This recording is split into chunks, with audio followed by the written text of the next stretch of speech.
Good afternoon, everyone. How you doing?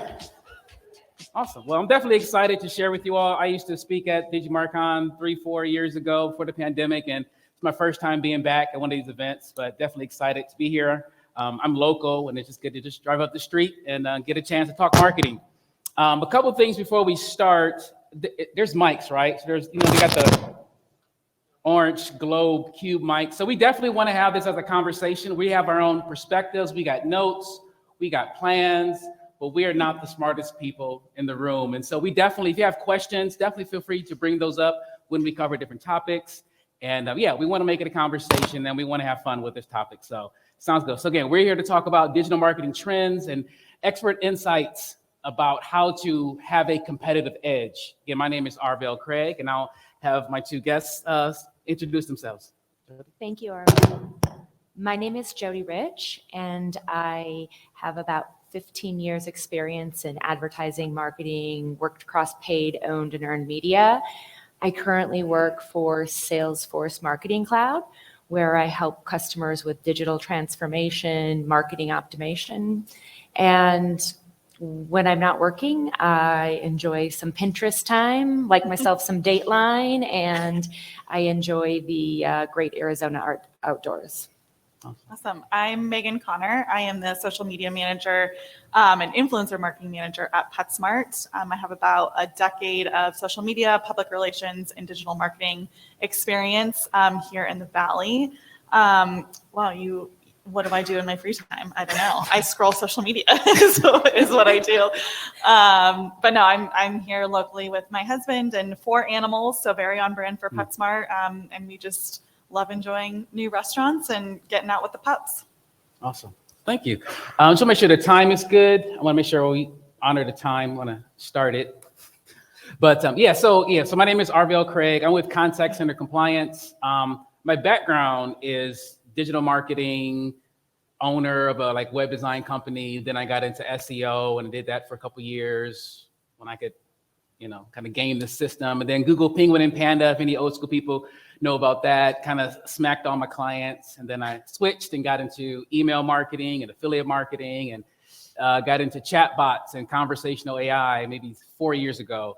And that was my focus. And then the pandemic hit and the world was going to end. So I got a job and figured I would just switch. And I got into compliance, which my company, what we do, we work with marketers and call centers, anybody that's text message marketing, SMS marketing. And our goal is to help you to not get sued. And there's a lot of litigation and things that happen that people don't know about. So that's kind of my day job, is to travel and help marketers understand if they're getting to text messaging and call centers, how to do that legally and compliantly. So that's me. So before we start, I just want to get a show of hands. How many of you are in B2B type-ish marketing? Okay. Oh, wow. And B2C, consumer branding? Okay, nice. Any consultants, agency owners, small business? Okay, let's do those. Great. Just wanted to get a good view of the crowd so we can make sure we can address the things that are relevant. So the first topic, again, we're talking about trends and what we see. Again, PetSmart and Salesforce, definitely they have a lot of insight to share with us. And so I wanted to start with just kind of a generic question of a competitive edge, right? I don't know if you're here, when you hear competitive edge, if you're just thinking of, I don't know if that means, is it your company competitive edge? Is it your department? Or maybe you as an individual marketer, maybe you want to get it, because that's what I think about. But I'd love to have each of our colleagues talk about, in general, how would you answer the question? How does one, as a marketer, gain a competitive edge in today's world? Yeah, you know. Sure, I can go first. So in my role, one of the challenges I see is tech adoption. I see clients who have access to such great tools and they're not necessarily using them to their fullest potential. And as marketers, we already live in a world where there's a ton of automation, right? And AI, machine learning is only beginning to increase and, helping us do more with less, essentially. And one of my recommendations is if we can't master the AI and machine learning that's being thrown our way, we aren't going to be able to scale. And if we can't scale, we will lose to our competitors. So my recommendation is, I know it's hard, but block off the calendar for a couple hours a week and just really get into the tools that you have. You have so many tools at your disposal. That's one thing that's hard for me in my day to day. It's like I see all these great tools, like you have access to this, but there's bandwidth issues. But kind of just have to block off the calendar and ask the business to step away and really just optimize what you have access to, because at the end, those who scale will win.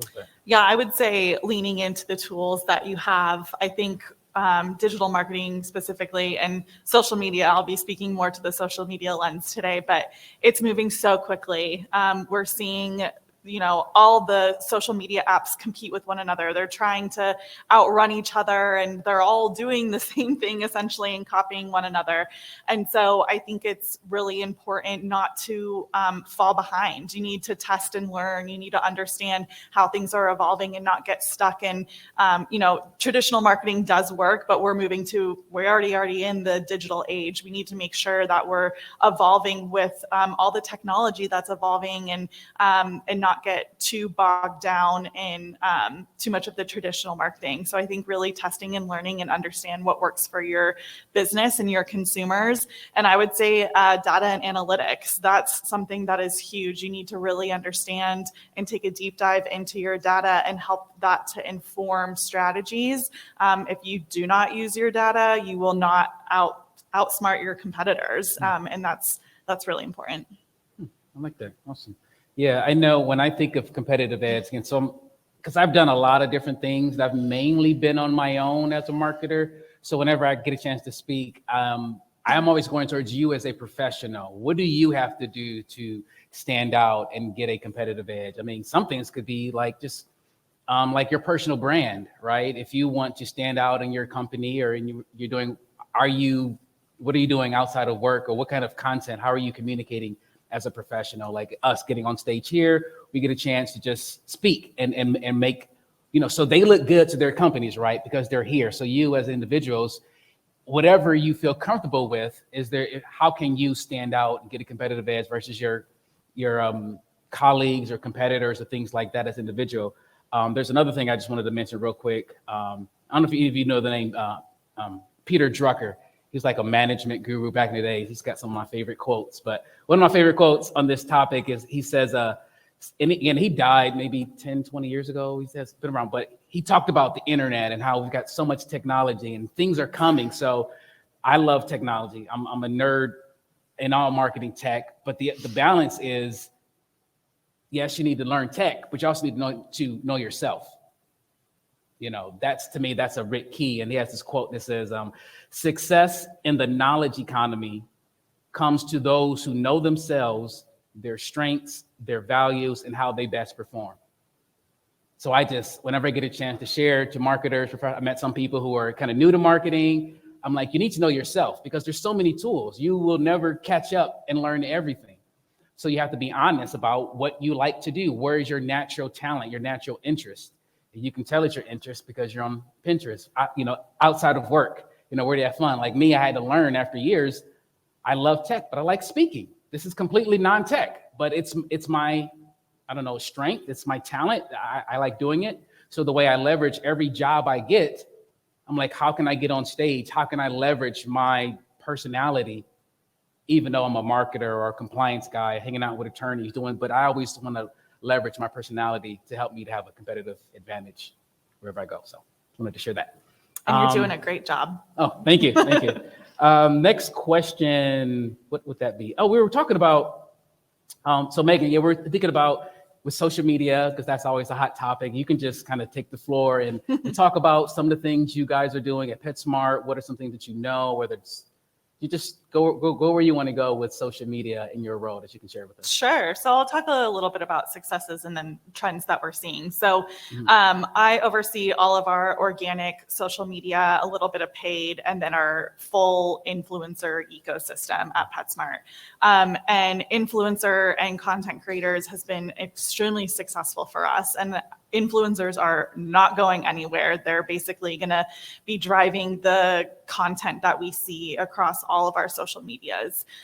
So something that has been really successful for us is, we do the traditional influencer campaigns. We'll have, a new collection that launches. Earlier this year, we had an exclusive partnership with Netflix where we had a Stranger Things toys and accessories and for dogs. So we did a big influencer campaign around that. And then, we also lean into those seasonal moments. So Halloween and all the cute costumes, anywhere from like dogs and cats to your bearded dragon.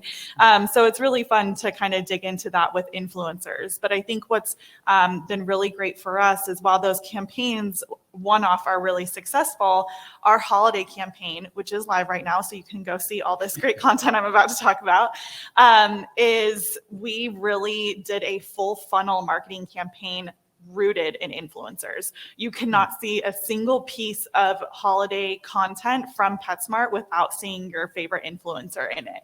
Our TV commercial is all influencer. Our mid-funnel content, our digital ads, anything on .com that is related to holiday is influencer. Our paid content on social media is influencer. Our organic content is influencer. So we really took influencers down the funnel, not just awareness, but we really ignited their audiences and drove authentic conversation and drove our consumers authentically back to our brand. And so I don't know that we see a ton of big brands, and I know there's a lot of B2B in here, but from B2C, I think Apple has done that a little bit, and TikTok does a ton of their advertisings, obviously around creators. But I think we have really taken a unique approach with influencers because they really are the center of what we're doing around holiday, and we've seen tremendous success. Our influencers usually garner 2 or 3 times the industry benchmark for engagement, and we know that our audiences love to see influencers on our channel, and they love to see their favorite influencers with our product. So we used our data and analytics that showed us, okay, our consumers and our audiences love our influencers. How do we take that to the next level? So that's been really successful for us.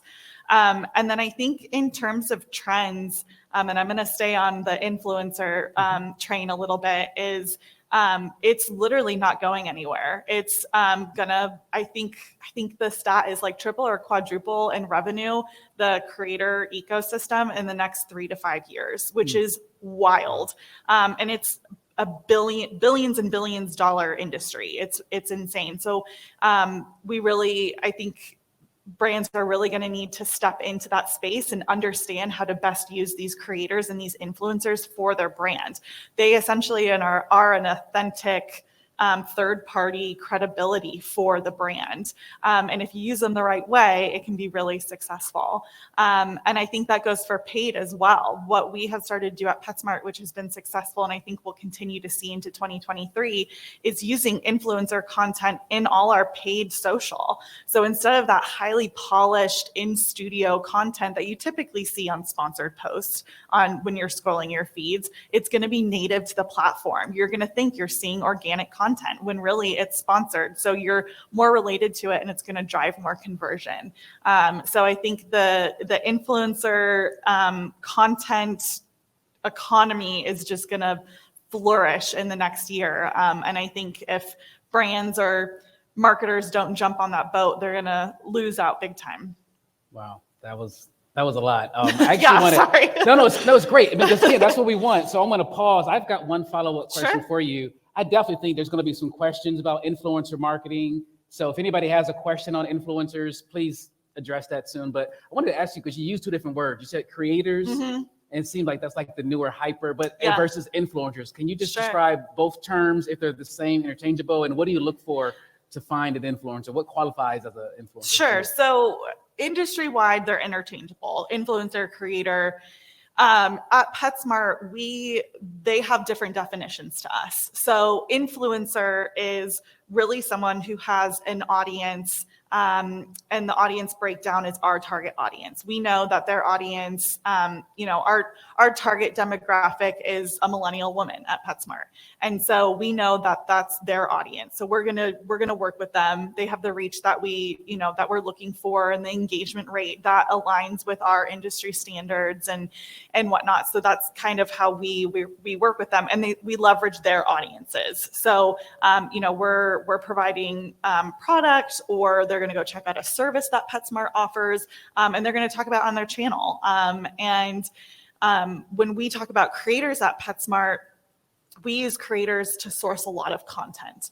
So we're working with creators from more of a creative standpoint. We're providing creative briefs to them around different collections and moments in time, National Bubble Bath Day, just really random social awareness days that we know we want to show up on our own channels. So we're using these creators we're partnering with them for them to create content for our own brands.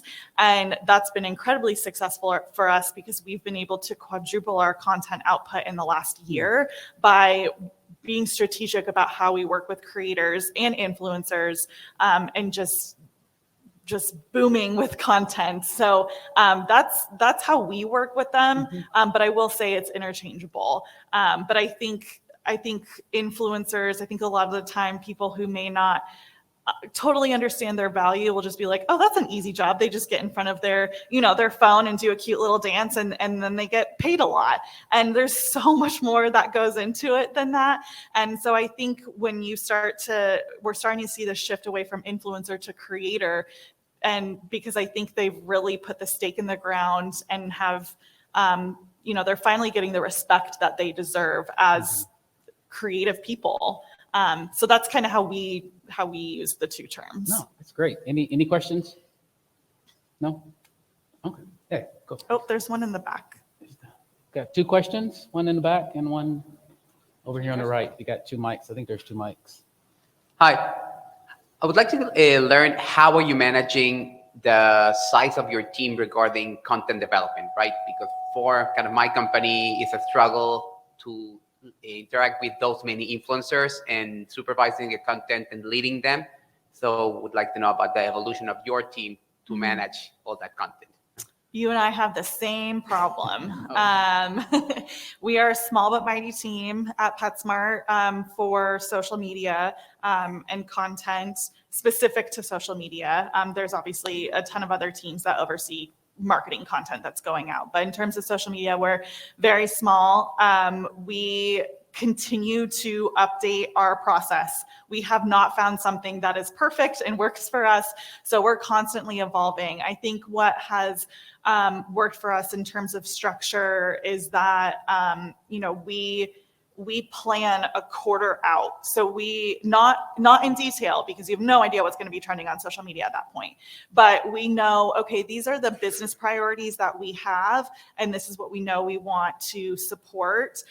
So this is how we're going to divvy up our roles and responsibilities when it comes to that certain content.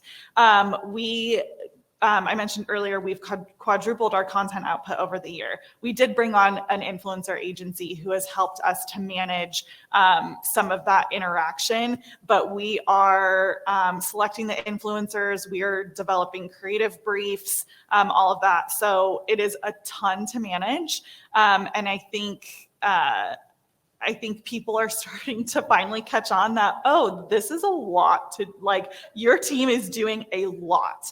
And so I think that's finally starting to click for some people.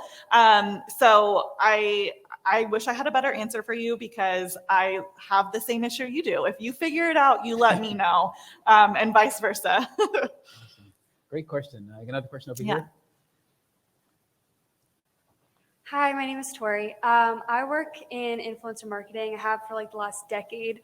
It's been really fun to see how much it's evolved. Yeah. But on that same note, I've had such a struggle in getting other companies that are not influencer based or, have their social media presence to understand how important it is to have influencer marketing. Yeah. So I've worked with Meta, I've worked with, all the social medias you could possibly think of, but I'm having trouble getting out to other companies that are not so social media based. What do you think is the best approach to warming them up to understanding more influencer marketing based? Are you talking about like clients? Yes. Okay.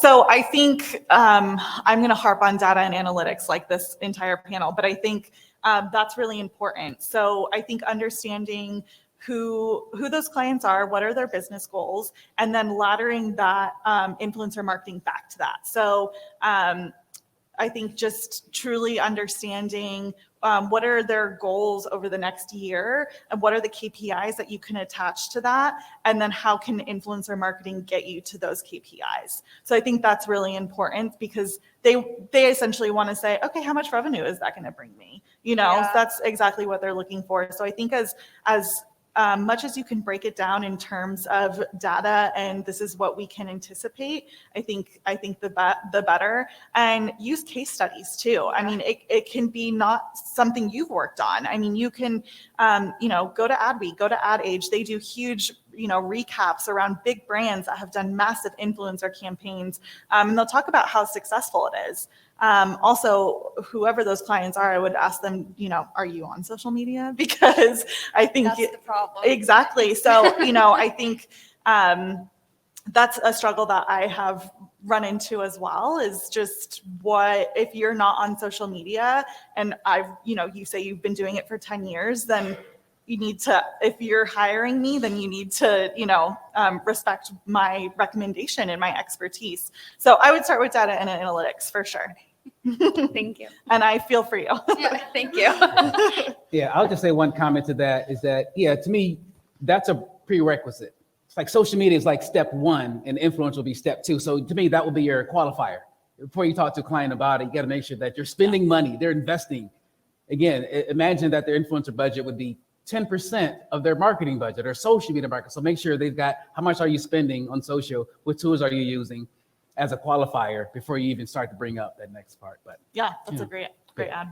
So Jody, can you? Oh, there's a couple other questions. More questions? Okay, we'll do one more on this topic and then we want to go on to the next topic. But yeah, definitely. I don't know whoever he wants to give it to. Who's lucky? Oh. Hi, my name is Ashley Cates. I'm in the tourism industry, and I was just curious, regardless of what budget you may or may not have, depending on your business size, what tools do you use for vetting your influencers? So I have used several. I can't remember what the platform is that our agency uses, but I've used Tagger, there's Hyper. Honestly, like just good old getting on their Instagram or TikTok and vetting them that way. I think a lot of those platforms are really great because you can see their audience breakdown, you can see their engagement rate, how authentic is their following, do they have a lot of bots? I think that's really important. But those platforms aren't going to tell you, did they post something that could hurt your brand like 2 years ago and it come back to haunt you when you're in the middle of a campaign. So I think it's important to understand their audience breakdown, their their engagement rate, their impressions, their reach, all of that. But what is their content and how is it authentic to what you're trying to achieve, and make sure that there's no red flags. Also, a simple Google search also helps if they've been in the news for any, bad or unfortunate reason. Great, awesome. Yes, let's move on to Jody and let's talk about Salesforce. I don't know, there's something specific. I know there's a couple of different things you wanted to share, whether it was about your state of the report or like just what do you want to share about? What do you see happening in the future, or what are the trends you're seeing in your work? Yeah. Salesforce, is my mic on? It's on, a little quieter than mine. Okay, I'll just use my outside. There you go. Yeah. Do that. So Salesforce Marketing Cloud just released our 8th annual State of the Marketing report, and we received responses from 6,000 plus marketers, senior level marketers. We analyzed 3 trillion outbound messages. So there's a lot of data. I'm going to maybe touch on the highlights in the next 4 minutes and give you the cliff notes, essentially. But if you have time, I do recommend Googling 8th Annual State of Marketing Report and checking it all out. But one of the very positive takeaways that I saw was about 90% of marketers believe the work that they're doing today is more powerful and valued than a year ago, which is exciting. Job security for all of us, right? We're all trying to do more with less. You know, we're working hard to fill that top of funnel and convert. And so again, that's the exciting news. I thought maybe I would highlight 3 trends or 3 hot topics that we saw. One would be third-party cookies. I won't go too deep into that because I know there's a session right after this dedicated to third-party cookies. But the other 2 topics are attribution and ROI and new tactics and new channels. So just a quick back to the top on the third-party cookie piece. With our respondents, about 65% of them said they have a post-cookie strategy. But yet 70% said they're still relying on cookies. So, you know, we've got a plan in place. We're going to take advantage of the cookie piece while we can, but we know this is coming and we have to plan for it. So again, I won't go too deep into that because the next session is going to go deeper. One of the other trends, of course, was attribution, ROI, and that I feel like is a challenge every year. You know, everyone in this room probably has a bit of a different challenge. Your attribution and ROI model is different based on your go-to-market strategy, your B2B, your B2C, your B2B2C. You know, there's so many different challenges that we have. But in terms of the analytics categories where we saw the biggest uplift with reporting, one was SMS and push. That had a 14%, basically anything mobile, that had an uptick of 14% year over year for our respondents. And right shortly behind the mobile piece was customer satisfaction scores. Marketers were tying themselves to NPS scores, CSAT scores. And, you know, I think the mobile makes sense, right? As more people get permissions, that's your sweet spot, right? As more people get permissions to interact with their customer base on mobile, we know mobile has, you know, huge open rates. Gartner says it's upwards of 98%. So that makes sense that that's an increased KPI. Regarding NPS scores, CSAT scores, I think we've seen retail align with some of those things for quite some time. Where I'm seeing the increase is a B2B world, right? As marketing and service start working better together, there is a story that marketers can start to tell, right? Very sophisticated marketers, a customer has a service case open, they're not happy, let's suppress all outbound marketing to them, right? We don't want to serve them an ad if they're pissed at us. And so we see marketing having a bigger role. We see marketing being used in more post-service type journeys, right? How do we use automation for, you know, post-service interactions? So excited to see some of those changes from an analytics and KPI perspective. And then in terms of new tactics and new channels, I think these are always fun because, again, I live in a B2B world. So some of the tactics are always exciting to me. But in terms of the biggest increase from a tactic perspective, interactive content, of course, that plays across, you know, all channels, B2B, B2C, 37% year over year increase for interactive content. And then in terms of the channel that we saw the most growth on, it was OTT. So that's a little outside of my world because my customers are primarily B2B, don't play in the OTT world, but I'd love to see a show of hands. Is anyone doing OTT right now? You happy with it? Yes, it does very well. Right? Good.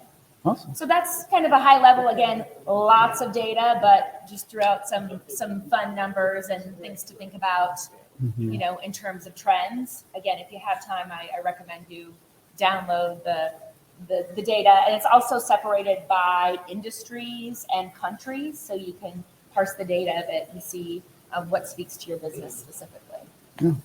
That's great. Any questions on what you just shared? Anybody that caught your attention? I know when you say interactive content, that sounds, I mean, just what, do you know what that means in that report? I'm like, is that a button? Is it flash? Is it, what's interactive content? Do you know?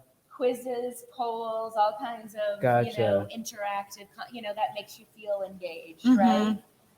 That's That's my version of interactive. Okay, yeah, I was just curious with that, because I'm sorry, I it's don't know, and interactive. I'll open that up to the group. Has anyone played with something from an interactive content perspective that's done really well? Polls, yeah. Okay. I think too, when we think about Web3, right? VR, Mhm. AR, like all of those things could be considered interactive type content too. And I was surprised to see that 50% of the respondents in our survey had a Web3 plan. And when I say Web3, blockchain, NFTs, AR, metaverse type stuff. But that was, and just because they have a plan or a roadmap doesn't mean they're executing it well. We have a vision, we know where we want to go. But it was surprising to me to see that number was that high. Interesting. I'll mention one thing that we do that's, I don't know, could be boring, but again, my world is call centers, calling, texting. But one thing that we're doing that's probably going to be new for marketers is which is going to be branded caller ID, which is a new thing, which a lot of companies are looking into, which is, there's so much spam and scam likely calling. So we work with people who, if your numbers, anybody make phone calls? Any call centers? Yeah. So if your call center has those scam flags and you're hating all that stuff, one thing we've always done is past 6 months, our biggest product has been removing that, creating a relationship between you and the carriers and the networks and establishing you, vetting you, and making sure that it's gone. But the big thing that hasn't been done before, which is really growing now, is having branded caller ID, which is getting your company's specific name on all your calls, on your outbound calls. Soon it'll have logos. That may be like a year or two down the line. But just from a marketer standpoint, the fact that you can split test. I just like this from a simple marketer. You can split test the name that shows up. If your people aren't answering the phone, you could say, let's get the first a couple million calls with this name. Maybe we should try a different version. You can split test the name of that phone numbers will show up on a number. So we talked to Verizon, AT&T, T-Mobile. So we are establishing that. So that's kind of a new thing that I'd share as a kind of a trend or whatever, but that's something new. So we've got 10 minutes, and we've only covered like one or two topics. Let's go into another topic. I know you were talking about social commerce. That's kind of a thing that you're pretty passionate about and involved in. What's going on with that? Yeah, so I think social commerce is booming. I don't think you can get on a social platform and not be served an ad to buy something. And raise of hands, how many of you have purchased something through Instagram, Facebook, TikTok? Yeah, a lot of people. So I think social commerce is booming, but what we've found in the last year is that it isn't booming as much as we thought it was going to because of data privacy. So there are markets like Europe and China where that's how you shop. I mean, that's how you get most of your stuff. And the US is a little slow to follow. We're not quite there yet because there's just a lot of concerns about, putting your credit card information into a social app, which I think is fair. So I think it's cracking, how do you build that trust with your audience? And these social apps need to get it together. So yeah, I think social commerce will continue to grow. And it's something that I think any B2C company needs to lean into, or you're going to get left behind. So. Gotcha. Yeah. Anything you want to share on, I don't know, whether, like marketing automation, digital transformation, what else are you seeing or you want to speak to people about they should be thinking about? Yeah, I think, Megan brought up an interesting point about personalization. I deal with a lot of that with personalization versus privacy.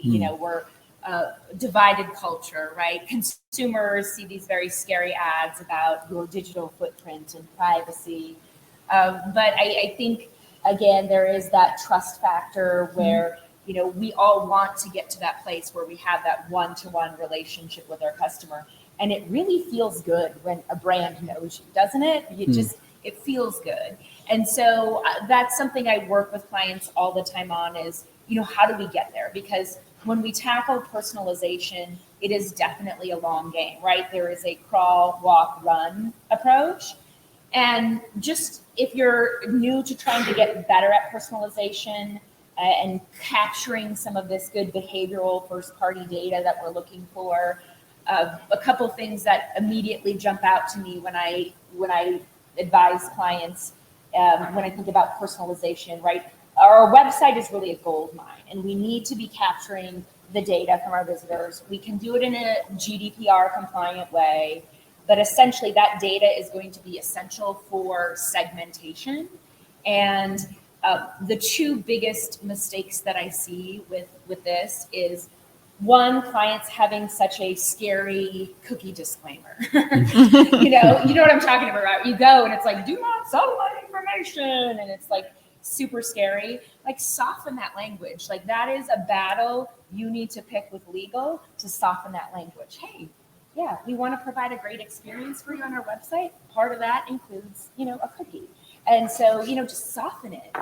The other thing that I see as a challenge with that personalization privacy tightrope is, when people say, I'm just not ready to move on this. I need a bit more time. It's future state. It's not on my short-term roadmap.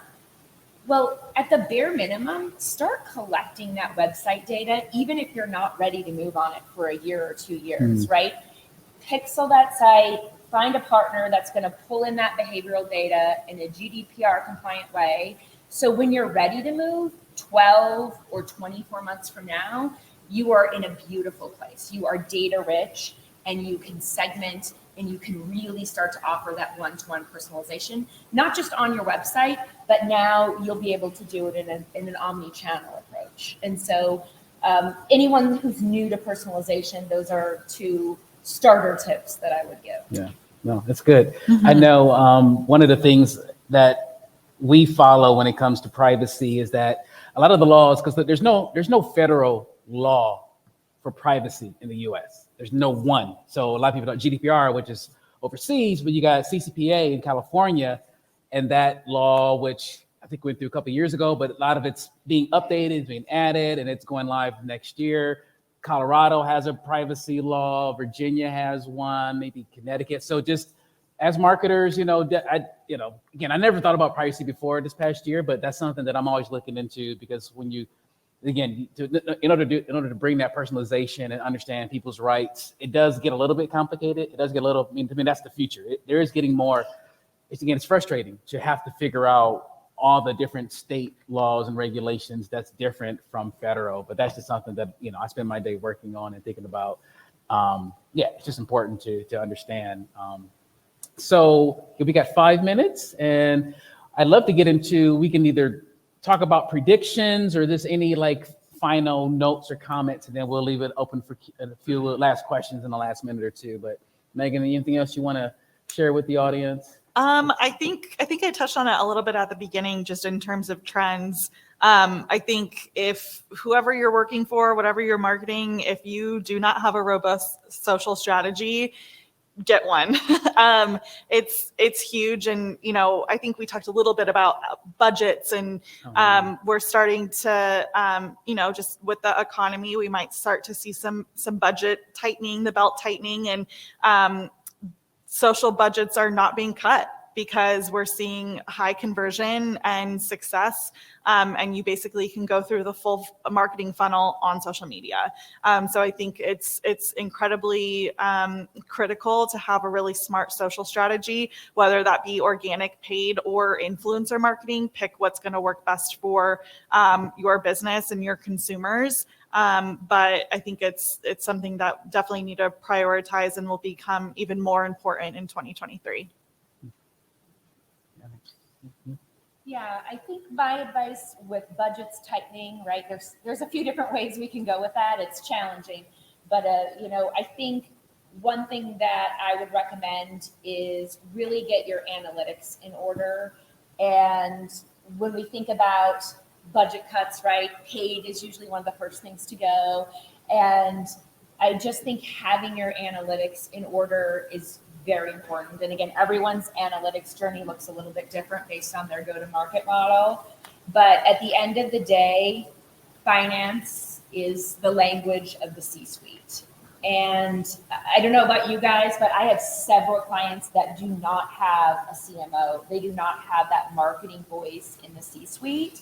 And so as we come up upon these budget challenges, it's really important that you are dialed in and you are sharing not soft metrics to make sure that you can not only retain, but show that you are a contributor to the revenue of the company. Stop with the soft metrics. C-suite does not understand likes and shares. Come with the hard metrics. And if you need help, ask for it. Go to an outside consultant because it is time to dial in with the metrics and the attribution. That's really great advice. One thing you said earlier that I'm going to walk away with one of your first comments was dedicating time every week to learn the tools. To me, because if you actually learn the tools, you'd spend less time and it would cut your costs because we got all these fancy tools that can do stuff for us. But if we don't know how to use them, we're left using, labor when you can use automation. So I'm thinking about that. And one of the biggest things I was in chatbots and AI 3-4 years ago. And I felt like it wasn't the market I was going after. It wasn't really being adopted. And now I'm still watching some of these, there's a lot of AI and ML stuff that's really happening. So as a marketer, I'm like, you're making me recommit to following some of the things I used to follow, like Jasper.ai, just copywriting, which I'm a writer, so I don't want to use copywriting tools, but I really feel like if we can use AI and use the technology, it'll save us cost and it'll save us time. But it does take time to learn how to use the tech. But that's just one thing that I'm thinking about that I want to commit to is spend time learning AI, learning technology that can make your job easier. So we've got less than a minute left. Is there any questions left before we end? If not, it was great to meet you all and great to, we're glad we were here and to speak with you all. And thank you so much. Yeah, thank you. Yeah.